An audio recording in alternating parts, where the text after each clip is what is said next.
دوستان سلام، خیلی خوش اومدید به کانال AI with Code. این جلسه در واقع ادامه همون ویدیو جلسه قبل هستش و توی این ویدیو قصد داریم که حالا ادامه همون مبحث حلقه ها رو با هم دیگه داشته باشیم. حالا من جلسه گذشته به خاطر اینکه اون تایم ویدیو خیلی زیاد نشه تصمیم گرفتم که حالا این بحث حلقه ها رو به 2 قسمت تقسیم کنم و حالا توی این جلسه بیایم و راجع به حلقه وایل صحبت کنیم. جلسه گذشته که حالا حلقه فور رو کامل با هم بررسی کردیم و توی این جلسه میریم سراغ حلقه وایل. ببینید حالا همونطوری که جلسه گذشته یه مقدار راجعش صحبت کردیم، حلقه وایل زمانی استفاده میشه که تکرارها بر اساس یک شرط ادامه پیدا کنن. یعنی چی؟ مثلا من میگم تا زمانی که عددها مثلا کوچکتر هستن از 100 بیا اعداد رو واسه من پرینت کن. پس یه شرط میذارم، میگم تا زمانی که عددها کوچکترند از مثلا 100 بیا مثلا اعداد رو پرینت کن. یه شرطی ما اینجا قرار میدیم.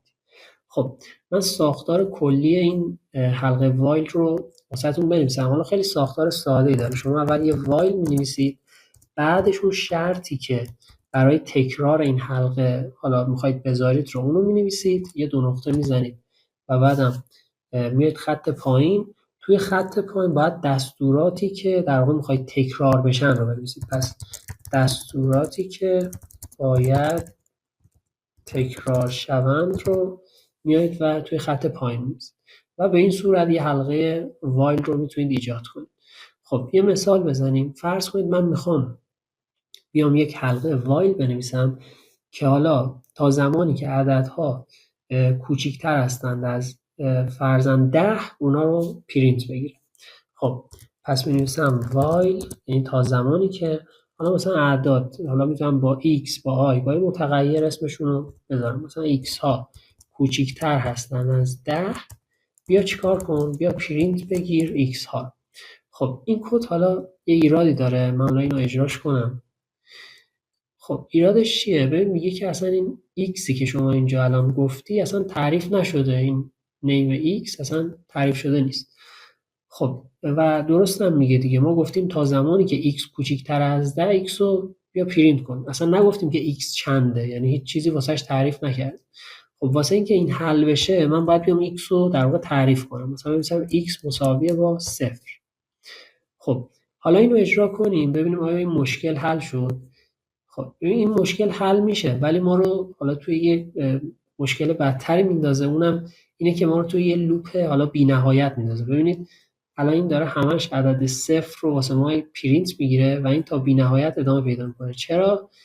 چون که در واقع ما این x رو اصلا زیاد نکردیم دیگه. x ما همش 0 و همواره این x 0 هستش و این شرط صحیح هست و هی میاد و x 0 رو در واقع واسه ما پرینت میگیره. من باید x رو توی هر مرحله یه دونه زیاد کنم دیگه. پس می‌نویسم x به علاوه مساوی 1. خب الان می‌بینید درست شد دیگه، اومد اعداد بین 0 تا حالا 9 رو برای ما پرینت کرد. پس این ساختار کلی حالا وایل هستش و حالا یه مثالی هم ازش دیدیم. خب یه مثال دیگه ببینیم، حالا یه مثال بهتر و حالا جوندارتر ببینیم. فرض کنید که من میخوام بیام یه کدی بنویسم که یک عدد رو از کاربر دریافت کنه و فاکتوریل اون عدد رو حساب کنه. خب فاکتوریل چی بود؟ حالا اینو توی دبیرستان خوندیم. ببینید مثلا من میخوام 5 فاکتوریل رو حساب کنم. حالا علامتش هم شبیه یه علامت تعجب هستش. 5 فاکتوریل میشه چی؟ میشه 5 ضرب در 4 ضرب در 3 ضرب در 2 ضرب در 1. اینو حالا بهش میگن 5 فاکتوریل. خب پس ما میخوایم یک در واقع چیز این مدلی، یک کد این مدلی بزنیم که هر عددی که حالا بهش دادیم بیاد در واقع اون فاکتوریلش رو برای ما حساب کنیم. مثلا 6 فاکتوریل میشه 6 ضرب در 5 ضرب در 4 ضرب در 3 ضرب در 2 ضرب در 1. خب حالا این کد رو چطوری میتونیم بنویسیم؟ خب شروع کنیم به نوشتن. ببینید اولش که باید ما بیایم یک عدد رو از کاربر دریافت کنیم. پس من میخوام بیام اون عددی که کاربر مد نظرش هستش رو ازش دریافت کنم. پس این متغیر نامبر رو میام حالا با اینپوت از کاربر میگیرم. حالا اون اینت رو هم اولش نوشتم که یک در واقع عدد به ما تحویل بده. خب مثلا اینجا می‌نویسم enter your number. خب الان میاد و از کاربر عددش رو دریافت. بعد حالا قرار هستش که ما این عدد رو بیایم فاکتوریلش رو حساب کنیم. خب من واسه اینکه فاکتوریل رو حساب کنم اول میام چیکار میکنم؟ حالا اول خود این یه متغیری به اسم فاکتوریل تعریف میکنم و اینو حالا یک در نظر میگیرم. حالا اینو جلوتر میبینید که دلیلش چی هستش.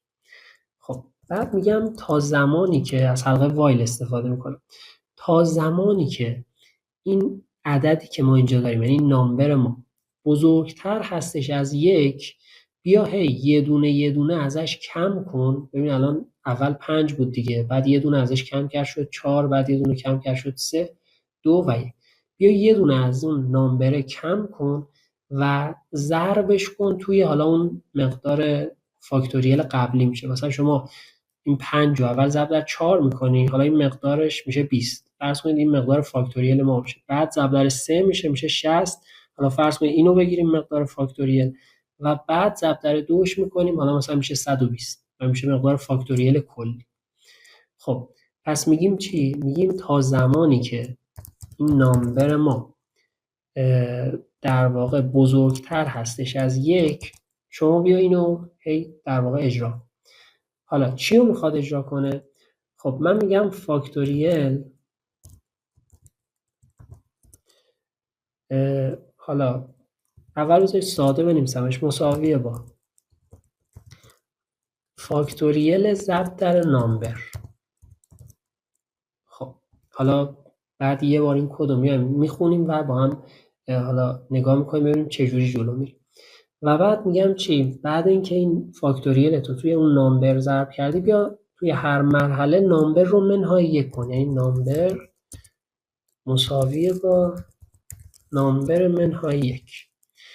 این که دلیلش واضحه، نامبر مساوی نامبر منهای یک چیکار میکنه؟ میاد توی هر مرحله اون عدد رو یه دونه هی کم میکنه. خب بعد من اینجا نوشتم فاکتوریل رو بیا ضرب در نامبر کن. خب دلیلش چیه؟ ببین فرض کنید به ما گفتم 5 فاکتوریل رو بیا حساب. خب میگیم چی؟ پس عددی که ما از کاربر گرفتیم 5 هستش. این نامبر ما 5 بزرگتر از یک، پس میایم توی این شرط میگیم فاکتوریل میشه فاکتوریل ضرب در نامبر. خب فاکتوریلمون چنده اینجا؟ اول یکی رو در نظر گرفتیم. پس حالا من اینجا به صورت یک کامنت بنویسم. اول فاکتوریل رو یک در نظر گرفتیم، نامبرمون هم که کاربر مثلا گفته 5 رو حساب کن، 5 فاکتوریل، پس میشه یک ضرب در 5. پس ببینید توی اولین گام مقدار فاکتوریل من میشه یک ضرب در 5 که میشه 5. بعد حالا میگه این نامبر رو بیا منهای یک کن، یعنی یه دونه ازش کم کن. نامبر من 5 بود، یکی ازش کم شه، الان نامبر ما هم در واقع میشه 4. خب حالا توی مرحله بعد ببین الان نامبر 4 باز بزرگتر از یکه، پس میاد دوباره این وایل تکرار میشه، این حلقه تکرار. فاکتوریل ما چند بود؟ فاکتوریل ما دیگه تبدیل شده بود به عدد 5.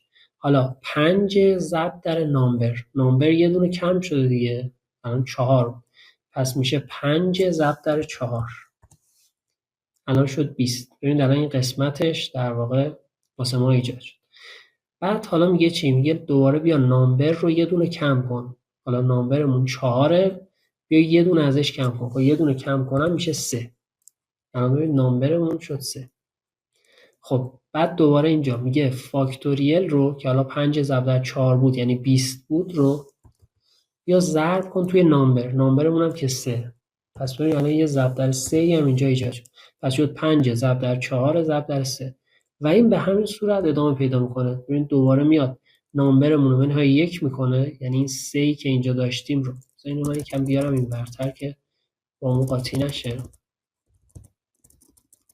خب الان ببینید نامبر دوباره منهای یک میشه، حالا 3 بوده منهای یک بشه میشه 2 و بعد دوباره برمیگرده اینجا 2 از یک بزرگتره، یعنی این شرط ترو هستش، پس باز میاد توی این حلقه. فاکتوریل ما که چند بود؟ 20 ضرب در 3. میگه این 20 ضرب در 3 که میشه 60 بیا ضربش کن توی نامبرت چنده؟ الان 2 شده. پس ضربش کن توی 2. خب بعد دوباره بیا چیکار کن؟ بیا خط بعدی نامبر رو منهای 1 کن. خب منهای 1 کنیم 2 بود دیگه، میشه 1. خب 1 که بشه بعد اینجا شرط رو ورز کنیم آیا 1 بزرگتر از 1؟ نه دیگه بزرگتر نیست، پس دیگه تکرار نمیشه و بعدش باید فاکتوریل رو واسه ما پرینت بگیره. پس بعدش میگیم حالا من بیام خط بعدش میگیم بیا پرینت بگیر فاکتوریل رو. خب الان ببینید میگه که عددتون رو وارد کنید، مثلا من اون 5 فاکتوریل رو وارد کنم. خب میبینید که جوابم شد چند؟ 120. اون 60 ضرب در 2.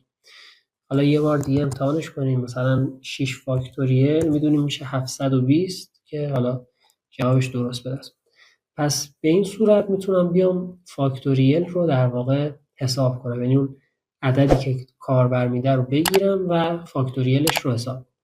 حالا این رو اگر جایش رو نفهمیدید میتونید توی کامنت ها بپرسید تا حالا من اینو بیشتر واسهتون توضیح بدم. خب بیایم سراغ 2 تا دستور خیلی مهم، یعنی دستور بریک اند حالا کنتینیو. این 2 تا دستور حالا خیلی مهمن و توی این داستان حلقه ها، بحث حلقه ها خیلی استفاده میشن. کاربردشون چیه؟ ببینید همونطوری که حالا از اسمشون پیداست، بریک کاری که انجام میده این هستش که اون حلقه رو میشکنه و در واقع از اون حلقه کلا خارج میشه. یعنی ما زمانی که به بریک برسیم انگار که دیگه از حلقه میایم بیرون و دیگه مثلا کاری با حلقه نداریم، تموم میشه حلقه. خب من حالا یه مثال بزنم بعدش حالا بریم سراغ کنتینیو. ببینید فرض کنید من میخوام اعداد کوچیکتر از 10 رو مثلا بیام پرینت بگیرم فرضاً، یا مثلا اعداد بین مثلا 0 تا 9 رو بیام پرینت بگیرم و خب اینو چجوری می نوشتیم؟ مثلا بیایم با حلقه فور بنویسیم، میگیم for I in range 10 چیکار کن؟ بیا پرینت کن I رو. خب این کاری که انجام میده اینه که میاد حالا اعداد بین 0 تا 9 رو واسه ما پرینت بگیره. حالا اگر که من بخوام بیام بگم چی؟ بیام بگم وقتی که به 5 رسیدی، اگه به 5 رسیدی بریک کن و این حلقه رو بشکن و بیا بیرون، یعنی فقط تا این 4 ادامه بده. چطوری میتونم اینو بگم؟ میتونم اینجوری بنویسم، بگم اگر که I دقیقا مساوی بود با 5 اون موقع چیکار کن؟ بیا بریک کن. الان ببین چه اتفاقی میفته. اینجا اول آیو مثلا 0 در نظر میگیره، بعد میگه خب میاد توی این شرط 0 مساوی 5 نیست پس هیچی، میاد اینجا 0 رو پرینت کنه. بعد میره سراغ 1 رو میگیره، 1 هم که مساوی 5 نیست پس هیچ کاری انجام نمیده و 1 رو فقط میاد پرینت میکنه. بعد تا برسه به عدد 5. وقتی به 5 میرسه 5 رو انتخاب میکنه، میبینه که آیمون همون 5 پس میاد بریک میکنه و دیگه پرینتی هم در واقع انجام نمیده. پس اعداد ما میشن 0 1 2 3 و 4. حالا اینو من بیام امتحانش کنم. ببین اعدادمون 0 و 1 و 2 و 3 و 4 شدن. پس کاری که بریک انجام میده اینه که میاد حلقه رو در واقع میشکنه و در واقع از اون حلقه کلا خارج میشه. خب اما کنتینیو چی؟ ببینید فرض کنید من همین کد رو بنویسم اما به جای حالا بریک بیام از کنتینیو استفاده کنم. اون موقع چه اتفاقی میفته؟ خب ببینید کنتینیو کاری که انجام میده این هستش که فقط اون تکراری که در واقع توش هستش رو اونو در واقع حذف میکنه و بعد دوباره میره از اول و از دوباره در واقع میاد این حلقه رو تکرار میکنه. پس فقط اون یه دونه تکرار رو حذف میکنه. اینجوری نیست که کل در واقع حلقه رو دیگه کلا ادامه نده و مثل بریک و کلا دیگه اون حلقه رو تموم کنه و به پایان برسونه. پس کنتینیو کاری که انجام میده در واقع توی حالا هر جا شما کنتینیو بذارید در واقع اون دستورات پایینش دیگه اجرا نمیشن و دوباره حلقه میره از اول. یعنی چی؟ یعنی مثلا اینجا اول ببینید ما میایم عدد مثلا 0 رو در نظر میگیریم. خب میگیم که حالا 0 مساوی با 5 نیست، پس هیچی، میاد 0 رو پرینت میگیریم. بعد 1 رو در نظر میگیریم، خب 1 هم مساوی 5 نیست، پس 1 هم پرینت میشه. حالا تا بیاد برسه به عدد 5. وقتی که عدد ما مساوی 5 میشه، اون موقع دیگه دستور کنتینیو داریم، یعنی ادامه بده دیگه، این پایین نیا، برو حلقه رو از اول ادامه بده. پس دیگه پرینتش نمیگیره 50 و دوباره میاد این بالا شروع میکنه حلقه رو از اول تکرار کردن. خب آیه بعد 5 در واقع 6 هستش. خب 6 مساویه با 5 نیست، پس دوباره 6 پرینت میشه، 7 پرینت میشه و به همین صورت. پس اینجا فقط عدد 5 رو واسه ما پرینت نمیگیره. خب اینجا رو ببینید الان 0 1 2 3 4، ببین 5 رو پرینت نگرفته، بعد اومده دوباره سراغ 6 و 7 و 8 و 9. پس بریک کاری که انجام میداد این بود که کلا حلقه رو انگار به پایان میبرد و حلقه رو دیگه میشکوند و تمومش میکرد. هر جا که به بریک میرسیدیم دیگه حلقه پایان پیدا میکرد و ادامه ای نداشت. اما کنتینیو چیکار میکنه؟ کنتینیو فقط میاد حالا اون تکراری که داخلش هستیم رو در واقع دیگه انجام نمیده، یعنی مثلا دستوراتی که بعد از این کنتینیو هستن رو انجام نمیده و دوباره برمیگرده از اول حلقه شروع میکنه به حالا محاسبات رو انجام داده. خب که اینجا حالا این دوتا مثال رو حالا میبینید، میتونید اینا رو با هم مقایسه کنید تا تفاوتشون رو متوجه بشید. خب بریم یه مثال با هم دیگه داشته باشیم.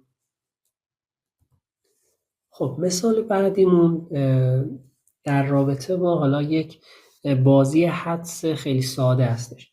ببینید میخوایم بیایم چیکار کنیم؟ میخوایم بیایم یک برنامه‌ای بنویسیم یا یک کدی بزنیم که این برنامه بیاد خودش یه دونه عدد تصادفی و رندوم تولید کنه. حالا مثلا اعداد بین 1 تا 10، یه عدد تصادفی بین 1 تا 10 تولید کنه و بعدش به کاربر بگه که تو بیا حدس بزن، ببین این عدد رو میتونی حدس بزنی یا نه. اگه که کاربر مثلا اون عدد رو درست حدس زد، خب بگه که شما درست حدس زدی، و اگرم که اشتباه حدس زد، خب بگه غلطه و مثلا اشتباه حدس زدی، دوباره بیا حدس بزن. پس می‌خوایم یه چنین چیزی رو بیایم پیاده سازی کنیم. حالا اگرم مثلا کاربر یه عددی حدس زد که اصلا بین 1 تا 10 نبود، فرضاً بهش بگه که بیا یه مثلا بگه عدد باید بین 1 تا 10 باشه. خب ببینید اولا واسه این که من بتونم در واقع یک عدد رندوم و تصادفی به وجود بیارم، باید از یک کتابخونه توی پایتون استفاده کنیم به اسم رندوم. خب پس این کتابخونه رو من اول باید بیام ایمپورتش کنم. خب الان می‌بینید که ایمپورت شد. بعد حالا میخوام یه عدد تصادفی ایجاد بشه، مثلا اسمشو میذارم نامبر مساوی با رندوم دات. یه نقطه که بزنید حالا کلی اینجا واسه شما توابع مختلف میاره. من میخوام از این رند اینت استفاده کنم، یعنی یه عدد رندوم اینتیجر، یعنی هم تصادفی باشه و هم عدد صحیح باشه. و بعد میخوام این عدد من بین 1 باشه تا 10. به اینجا خودش هم توضیح میده، یه حالا برمیگردونه یه عدد اینتیجر تصادفی توی رنج آ تا بی، حالا شامل حالا نقطه ابتدا انتها میشه، یعنی خود این آ و بی هم جزش هست. من میخوام عددم یه عدد تصادفی باشه بین 1 تا 10. خب پس به این صورت می‌نویسم. اما ببینید اینو امتحانش کنیم. خب الان ببین مثلا اولین بار که اجرا کردم فرضاً عدد رندوم ما 5 بود. یه بار دیگه اگه اجراش کنیم مثلا 3 هستش. یه بار دیگه اجرا کنیم فرضاً 9 هست. پس این توی هر مرحله میاد یه عدد تصادفی واسه ما ایجاد. حالا مرحله بعد باید بیام چیکار کنم؟ باید بیام یک حلقه‌ای بنویسم که حالا این حلقه هم دائما هی تکرار شه و از کاربر اون حدساشو بگیره و بگه آیا این حدسش درست بوده یا نه. پس ما میخوام این تکراره در واقع انگار تا بی‌نهایت ادامه پیدا کنه. البته که ما حالا نمیذاریم تا بی‌نهایت همین ادامه پیدا کنه. اگه که کاربر مثلا درست حدس زد، خب این حلقه رو بریک میکنیم و میشکنیمش و میایم بیرون کلا. یا مثلا اگه چه میدونم یه حدس اشتباهی زد، حالا مثلا میگیم بیا از اول، حالا کنتینیو میزنیم و میگیم بیا دوباره حدس بزن. خب چجوری بنویسمش؟ بنویسم while. ببین چون میخوام که تا بی‌نهایت ادامه پیدا کنه، اینجا اون شرطی که میخوام بنویسم و مثلا این شرط خاصی نمی‌نویسم، فقط می‌نویسم true. خب ببین ما چرا حالا اینو true نوشتم؟ چون تا زمانی که این شرط true هستش این حلقه هی ادامه پیدا میکنه دیگه. پس این چون کلا true نوشتمش، پس تا بی‌نهایت این میتونه ادامه پیدا کنه. ببینید ما وقتی یه حلقه وایل می نوشتیم، اینجا یه شرط می نوشتیم که زمانی که این شرطه در واقع درست بود، این حلقه تکرار میشه. پس الان شرط همو ترو گذاشتم که این دائما هی تکرار شه. پس دلیلش اینه. خب نوشتم تا زمانی که حالا این تروه، بیا چیکار کن؟ بیا مثلا یه حدسی رو از کاربر دریافت کنم. پس یه متغیری حالا به اسم guess فرضاً تعریف میکنم که حالا اینو من باید یه عددی باشه که اینو از کاربر میخوام بگیرم. خب می‌نویسم input و حالا مثلا توی این می‌نویسم enter your number، مثلا عددتون رو وارد کنید. خب پس یه متغیری هست guess که اینو ما از کاربر دریافت کنیم، یه عددیه که ما از کاربر اینو دریافتش میکنیم. حالا میتونیم بگیم که مثلا بین حالا بذارید بگم که بین 1 تا 10 باشه، مثلا enter a number فرضاً between 1 and 10. اینجوری بهتر. خب بعد تو مرحله بعد میگیم چی؟ میگیم اگر که حالا این حدسی که کاربر زده فرض کنید که اصلا بین 1 تا 10 نبود، اون موقع بیاد بهش بگه که دوباره بهش بگه که عددی که وارد می‌کنی باید بین 1 تا 10 باشه.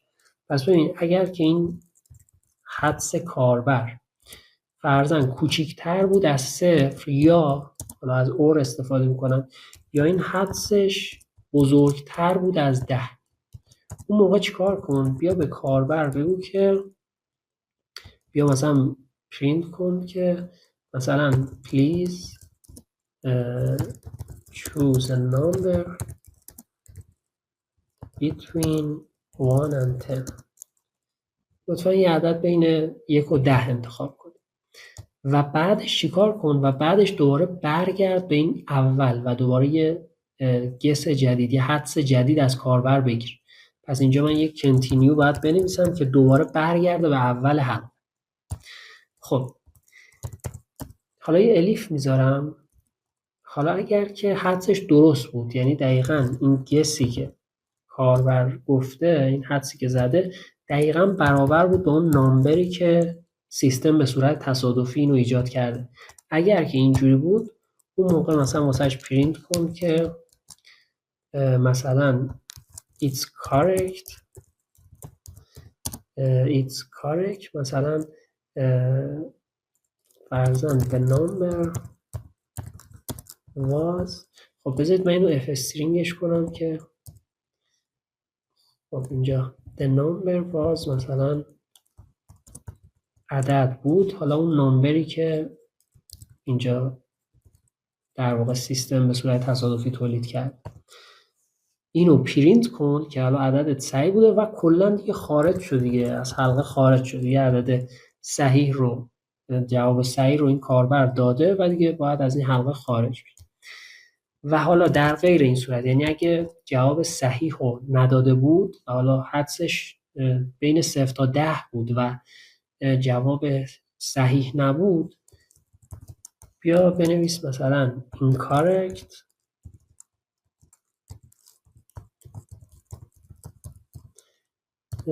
مثلا try again. خب اینم از این. و دوباره برو ابتدا دیگه، دوباره برو از اول یه حدس جدید از کاربر بگیر. پس یه کنتینیو هم اینجا بنویسم. خب اینو من اجراش کنم. خب میگه که یه عدد بین 1 تا 10 مثلا بیاید بنویسید. اول ببین یه عدد اشتباه، مثلا عدد من 0 رو بنویسم.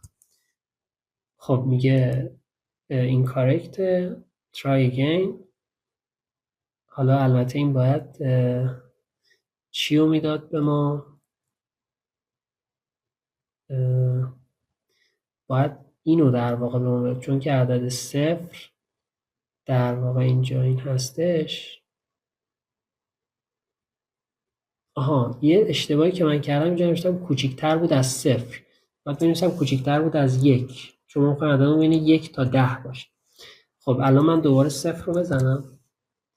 خب و از اولم کلا اجراش کنم. خب الان من 0 رو اگر بزنم می‌بینید که میگه یه عدد بین 1 تا 10 انتخاب کن، یا مثلا اگه 20 رو بزنیم باز همینو میگه یه عدد بین 1 تا 10 انتخاب کن. خب حالا بریم شروع کنیم انتخاب کردن. مثلا 1 رو میزنم، خب میگه این کارکت، دوباره تلاش کن. مثلا 2 رو میزنم،